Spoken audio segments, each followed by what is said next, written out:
ഇങ്ങനെ വയറ്റിലടി തുടങ്ങി കഴിഞ്ഞപ്പോൾ പേരോട് അബ്ദുറഹ്മാൻ സഖാഫിക്ക് നിക്കക്കള്ളിയില്ലാണ്ട്.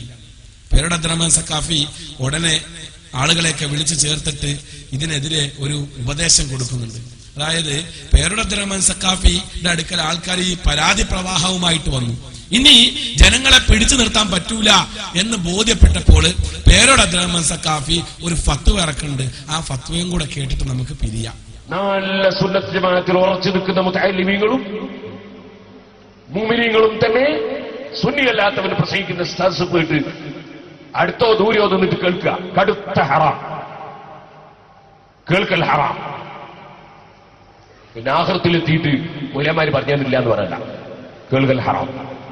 സീഡി കേൾക്കലും ഹറാം. ഞാൻ സ്ത്രീകളോടൊക്കെ പറയും, സുന്നിയല്ലാത്തവന്റെ സീഡി കേൾക്കലൊക്കെ ഹറാം. എന്തിന് ഹറാമാക്കി? ജനങ്ങൾക്ക് ബോധ്യപ്പെട്ടു തുടങ്ങി.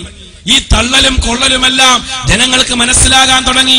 അല്ലാഹുവിന്റെ പരിശുദ്ധ ദീനിന്റെ പ്രമാണത്തെ മാറ്റി നിർത്തിക്കൊണ്ട് പ്രമാണത്തിന് വിരുദ്ധമായ പ്രവർത്തനങ്ങൾ, പ്രമാണത്തിന് നിരക്കാത്ത പ്രവർത്തനങ്ങൾ ഈ സമുദായത്തിന്റെ മുതുകത്ത് വെച്ച് കെട്ടിയപ്പോൾ ഒരിക്കലല്ലെങ്കിൽ മറ്റൊരിക്കൽ കള്ളം വെളിച്ചത്ത് വരുമെന്ന് മനസ്സിലാക്കിയില്ല ഇവർ.